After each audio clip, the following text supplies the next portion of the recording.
Welcome back everyone. Welcome to civil services study. ये practice set number 244 है और practice करेंगे इसमें हम जीएस के प्रश्नों पर। ठीक है, जीएस और करंट अफेयर्स के प्रश्न इसमें होंगे।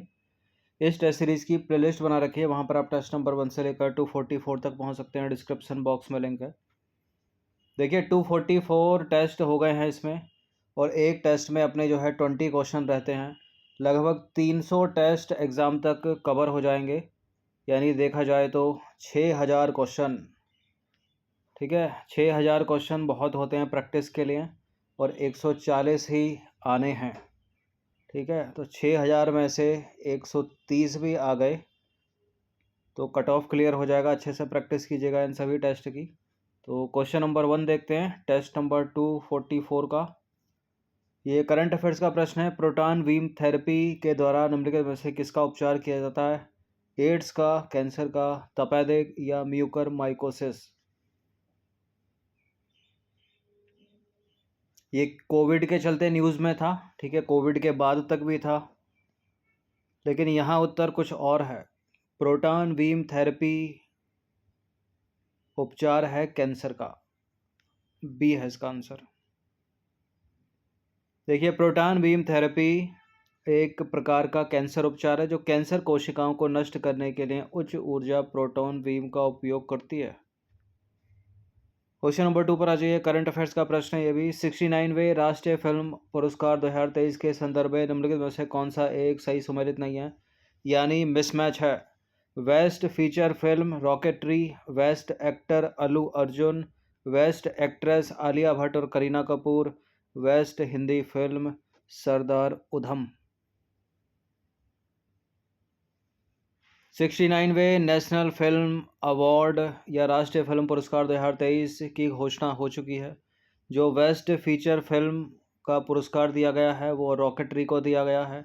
ठीक है, आर माधवन मुख्य भूमिका में है इसमें, और उन्होंने जो है नंबी नारायण का किरदार इसमें निभाया है। ठीक है, बेस्ट एक्टर की बात करें तो अल्लू अर्जुन को बेस्ट एक्टर के लिए चुना गया है उनकी फिल्म पुष्पा के लिए। और बेस्ट एक्ट्रेस के लिए 2 अभिनेत्री हैं, आलिया भट्ट और कृति सेनन, ना कि करीना कपूर। ये गलत है स्टेटमेंट, और यही अपना आंसर होगा। यही मिसमैच है।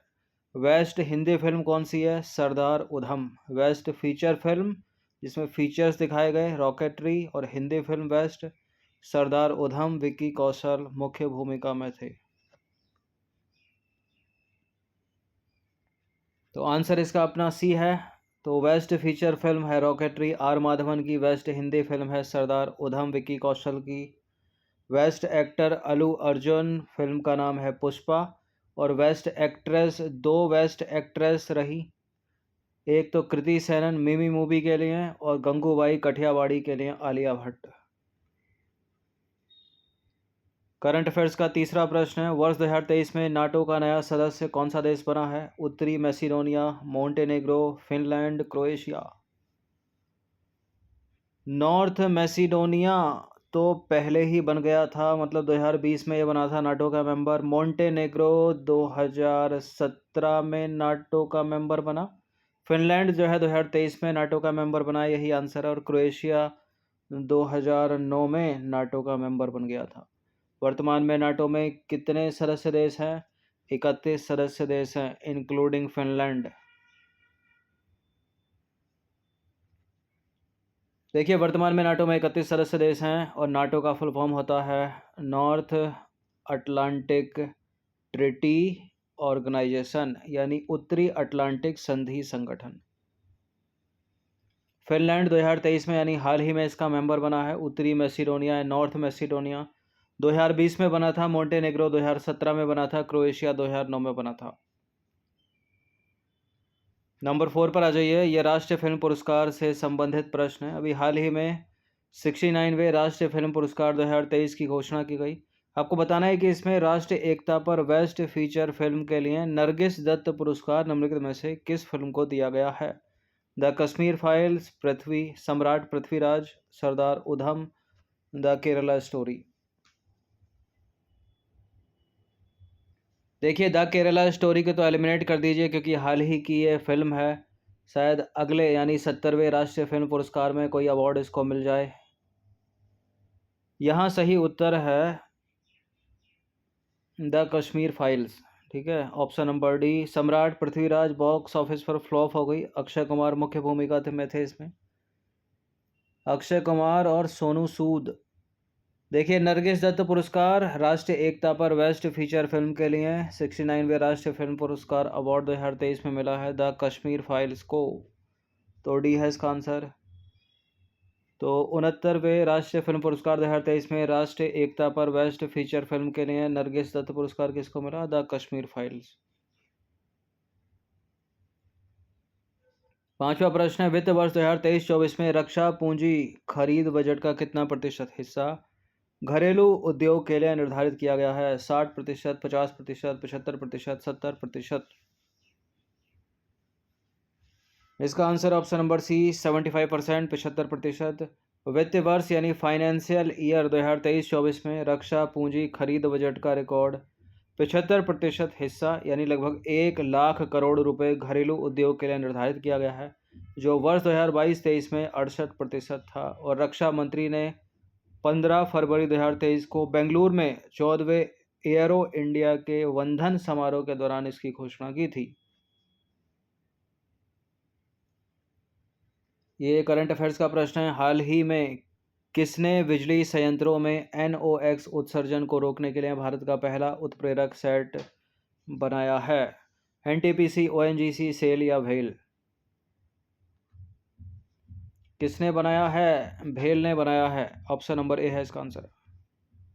देखिए, भारत हैवी इलेक्ट्रिकल्स लिमिटेड भेल एक सरकारी इंजीनियरिंग फर्म है जिसने थर्मल पावर प्लांटों से NOx उत्सर्जन को नियंत्रित करने के लिए पहले स्वदेशी चयनात्मक उत्प्रेरक रिएक्टर का सफलतापूर्वक उत्पादन किया है।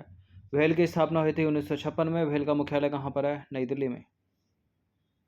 ब्लू फूड निम्नलिखित में से किससे प्राप्त किए जाते हैं? केवल जलीय पौधों से, केवल जलीय शैवालों से, केवल जलीय पशुओं से, उपरोक्त तीनों से। ब्लू फूड प्राप्त किए जाते हैं जलीय पौधों से भी, जलीय शैवालों से भी, जलीय पशुओं से भी, उपरोक्त तीनों से। तो डी है इसका आंसर।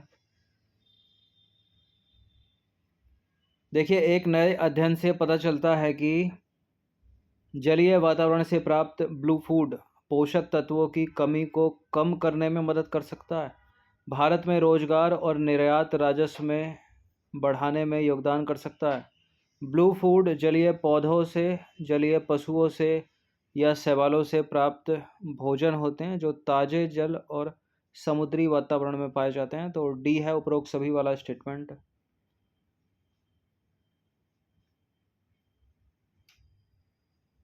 क्वेश्चन नंबर 8 है, वर्ल्ड बैंक यानी विश्व बैंक के बारे में निम्नलिखित में से कौन सा स्टेटमेंट सही है?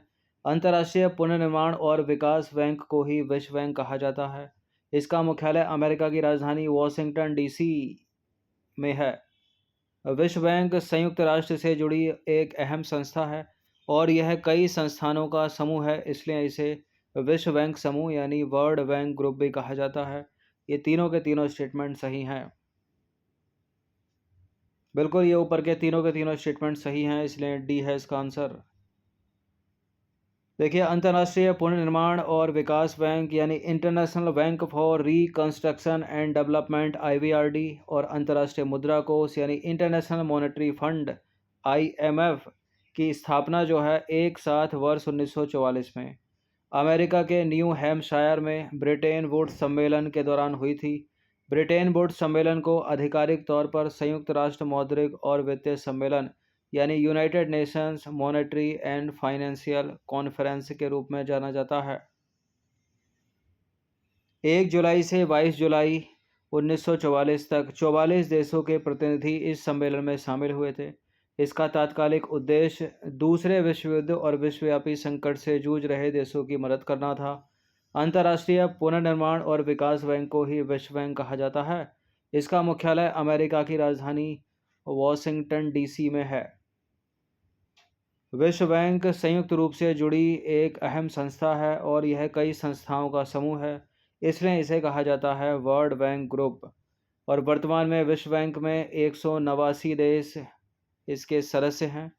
विश्व बैंक का सदस्य बनने के लिए किसी भी देश को अंतर्राष्ट्रीय वित्त निगम का सदस्य बनना आवश्यक होता है। इतना याद रखिएगा वर्ल्ड बैंक के बारे में। क्वेश्चन नंबर 9 पर आ जाइए। निम्नलिखित में से किस राज्य में मॉब लिंचिंग के खिलाफ कोई भी कानून पारित नहीं किया गया है? भारत के केवल 3 राज्यों में ही मॉब लिंचिंग के खिलाफ कानून है। मणिपुर में है, राजस्थान में है, पश्चिम बंगाल में है। यहाँ उत्तर प्रदेश है, उसमें नहीं है। देखिए, मॉब लिंचिंग लोगों के एक बड़े समूह द्वारा लक्षित हिंसा को संदर्भित करता है, जिसमें मानव शरीर या संपत्ति किसी की भी क्षति हो सकती है। ठीक है, फिर चाहे वो सार्वजनिक हो या निजी हो, और ये एक अपराध है। अब तक केवल 3 राज्यों में, मणिपुर में, पश्चिम बंगाल में और राजस्थान ने जो है मॉब लिंचिंग के खिलाफ कानून निर्धारित किए हैं, और किसी भी राज्य में नहीं है। झारखंड में भी आया था बिल, लेकिन राज्यपाल ने वीटो लगा दिया उसके ऊपर। 10वां प्रश्न है, विश्व वन्यजीव दिवस कब मनाया जाता है?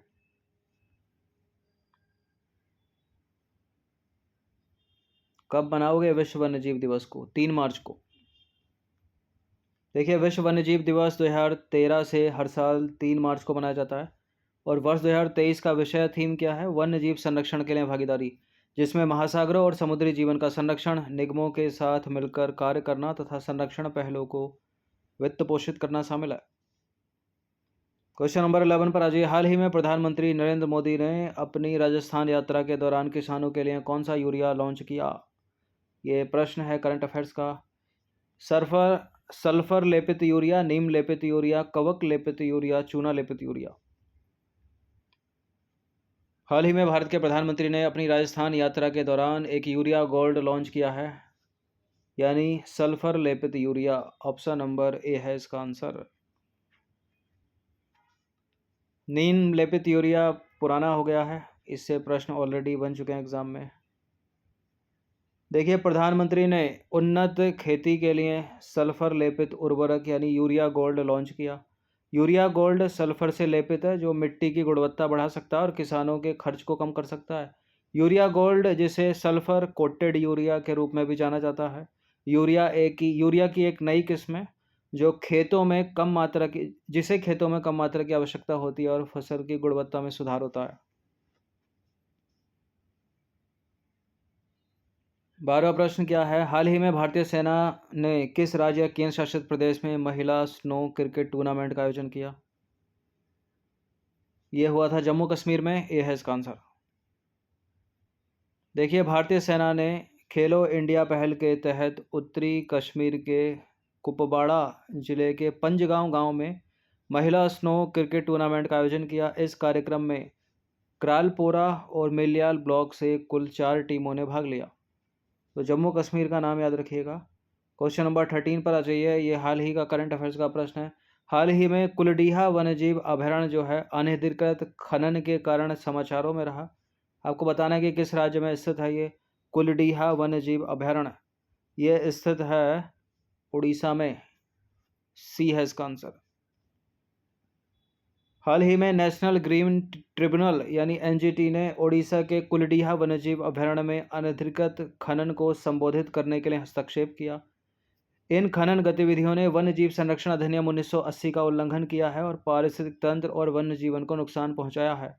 ये जो कुलडीहा वन्य जीव अभयारण्य है, ये उत्तरी पूर्वी ओडिशा में सिम्पलीपाल राष्ट्रीय उद्यान के निकट स्थित है। नंबर 14 पर आ जाइए। हाल ही में वायु गुणवत्ता पूर्व चेतावनी प्रणाली अपनाने वाला तीसरा भारतीय शहर कौन सा बना? कोलकाता। कोलकाता की हालत खराब है। बी है इसका आंसर। एयर क्वालिटी इंडेक्स बहुत बुरा उसका। देखिए, बढ़ते वायु प्रदूषण से निपटने के लिए वायु गुणवत्ता पूर्व चेतावनी प्रणाली अपनाने वाला कोलकाता तीसरा भारतीय शहर बना। पुणे में भारतीय उष्णकटिबंधीय मौसम विज्ञान संस्थान द्वारा विकसित इस प्रणाली का उद्देश्य शहरी क्षेत्र में बढ़ते वायु प्रदूषण के स्तर को संबोधित करना है। एयर क्वालिटी इंडेक्स यानी AQI वायु प्रदूषण के स्तर को दर्शाने वाला एक मानकीकृत माप है, जिसका मान 0 से 500 तक होता है। कोलकाता जो है वर्तमान में गंभीर वायु प्रदूषण का सामना कर रहा है, जो मुख्य रूप से PM 2.5 जैसे प्रदूषकों से प्रेरित है। तो कोलकाता का नाम याद रखिएगा। 15वां प्रश्न है, इंटरनेशनल यूनियन ऑफ रेलवे की स्थापना वर्ष और मुख्यालय का सही युग्म कौन सा है इसमें? इंटरनेशनल यूनियन ऑफ रेलवे पूरे विश्व का 1980, 1990, 1930, 1922। हेडक्वार्टर पेरिस में, लंदन में, नई दिल्ली में या टोक्यो में? इंटरनेशनल यूनियन ऑफ रेलवे का स्थापना वर्ष है 1922 और मुख्यालय है इसका पेरिस में। ए है इसका आंसर। देखिए, इंटरनेशनल यूनियन ऑफ रेलवे की स्थापना 1922 में हुई थी। इसका मुख्यालय है फ्रांस के पेरिस में। यह है रेल परिवहन के अनुसंधान, विकास और प्रचार के लिए रेलवे क्षेत्र का प्रतिनिधित्व करने वाला विश्वव्यापी पेशेवर संघ है। नंबर 16 अभी तक करंट चल रहा था और ये मॉडर्न हिस्ट्री का एक प्रश्न आ गया है। प्रश्न number 16, Indian association of Calcutta की स्थापना 1876 में किसने की थी? सुरेंद्र नाथ बनर्जी ने की थी, लेकिन ऑप्शन में ही नहीं है। तो सुरेंद्र नाथ बनर्जी और आनंद मोहन बोस ने मिलकर की थी। आनंद मोहन बोस ने। तो बी है इसका answer. Indian association of Calcutta, जिसे इंडियन नेशनल एसोसिएशन के नाम से भी जाना जाता है, ठीक है, इसने जो है इंडियन लीग का स्थान लिया था। पहले इंडियन लीग था ये, और इसकी स्थापना सुरेंद्र नाथ बनर्जी और आनंद मोहन बोस ने की थी। एक प्रश्न तो ये हो गया। और कब की थी? 1876 में की थी। इन दोनों को स्टेटमेंट बनाकर भी पूछ सकता है। यह भी मॉडर्न हिस्ट्री का प्रश्न है। इल्बर्ट विधेयक या इल्बर्ट बिल के बारे में निम्नलिखित में से कौन सा कथन सही है? इसने प्रस्तावित किया कि भारतीय मजिस्ट्रेट यूरोपीय नागरिकों के आपराधिक मामलों की सुनवाई करेंगे। इसने भारतीयों को यूरोपीय नागरिकों के खिलाफ आपराधिक मामले दर्ज करने की अनुमति दी। इसने भारतीय ICS यानी इंडियन सिविल सर्विसेज अधिकारियों को न्यायालय में यूरोपियों की सुनवाई करने का अधिकार दिया। कौन सा करेक्ट है? इल्बर्ट बिल या इल्बर्ट विधेयक, इसने प्रस्तावित किया कि भारतीय मजिस्ट्रेट यूरोपीय नागरिकों के आपराधिक मामलों की सुनवाई करेंगे। ए है इसका आंसर। देखिए, इन सभी टेस्ट का फुल टेस्ट सीरीज प्राप्त कर सकते हो। ये नंबर इस पर कॉल या व्हाट्सअप करके। तो इसने प्रस्तावित किया, किसने? इल्बर्ट बिल ने प्रस्तावित किया कि भारतीय मजिस्ट्रेट यूरोपीय नागरिकों के आपराधिक मामलों की सुनवाई करेंगे, और इसे लॉर्ड रिपन ने प्रस्तुत किया था इल्बर्ट बिल को। क्वेश्चन नंबर 19 पर आ जाइए। हिस्ट्री का प्रश्न है ये भी। निम्नलिखित में से कहाँ पर सबसे पहले ब्रिटिश व्यापारिक केंद्र का गठन हुआ था? कलकत्ता में, बॉम्बे में, मद्रास में, सूरत में? 1600 में हुआ था, 1613 में सूरत में। देखिए, ब्रिटिश व्यापारिक केंद्रों का गठन सबसे पहले सूरत में हुआ 1613 में, उसके बाद मद्रास में हुआ 1639, फिर बॉम्बे में हुआ 1668 और सबसे बाद में हुआ कलकत्ता में, इनमें से 1686। अब हम आएंगे क्वेश्चन नंबर 19 पर। 20 प्रश्न है इसमें। निम्नलिखित में से कौन सा एक सही सुमेलित नहीं है? यह है मिशन और यह है संस्थापक। ब्रह्म समाज के संस्थापक राजा राम मोहन राय, चिन्मय मिशन के संस्थापक ज्योतिबा फूले, प्रार्थना समाज आत्माराम पांडुरंग, आर्य समाज दयानंद सरस्वती। कुछ बोनस अंक मिलने वाले हैं इस प्रश्न में, जैसे कि ब्रह्म समाज राजा राम मोहन राय सभी को पता होगा, आर्य समाज दयानंद सरस्वती सभी को पता होगा, प्रार्थना समाज भी ठीक ही लग रहा है, आत्माराम पांडुरंग तो इनकरेक्ट क्या हो गया? चिन्मय मिशन। ज्योतिबा फूले नहीं है। चिन्मय मिशन जो है वो है, उसके संस्थापक थे चिन्मयानंद सरस्वती। तो बी इनकरेक्ट है। 20 और 20वां प्रश्न है, यह भी मॉडर्न हिस्ट्री का प्रश्न है। 1857 के विद्रोह के समय इलाहाबाद वर्तमान का प्रयागराज में विद्रोह का नेता कौन था? भारत का प्रथम स्वतंत्रता संग्राम कहा जाता है 1857 के विद्रोह को। इम्पोर्टेंट है ये विद्रोह, बहुत प्रश्न कई बार बने हैं एग्जाम में इससे। तो विद्रोह करने वाले कौन? भारतीय। ठीक है, विद्रोह को दबाने वाले ही पूछ लेते हैं। विद्रोह दबा कौन रहा होगा उस समय? अंग्रेज दबा रहे होंगे। तो इलाहाबाद में विद्रोह का नेता था Liaquat Ali. Option number C. Bareilly में खान बहादुर। देखिए, यह 1857 के विद्रोह के स्थान और नेता। लखनऊ में बेगम हजरत महल नेतृत्व कर रहे थे। दिल्ली में बहादुर शाह जफर और वक्त खान, झांसी में रानी लक्ष्मीबाई नेतृत्व करता, ग्वालियर में तात्या टोपे नेतृत्व करता, इलाहाबाद में लियाकत अली, जो आंसर है अपना, जगदीशपुर, बिहार के जगदीशपुर में कुंवर सिंह नेतृत्व कर रहे थे, उत्तर प्रदेश के बरेली में खान बहादुर नेतृत्व कर रहे थे। ये इंपॉर्टेंट तालिका है, इसको याद रखिएगा। तो 20 प्रश्न अपने कंप्लीट हो गए हैं। इन सभी टेस्ट की आप फुल टेस्ट PDF सीरीज प्राप्त कर सकते हैं। नंबर इस पर कॉल या व्हाट्सअप करके। धन्यवाद।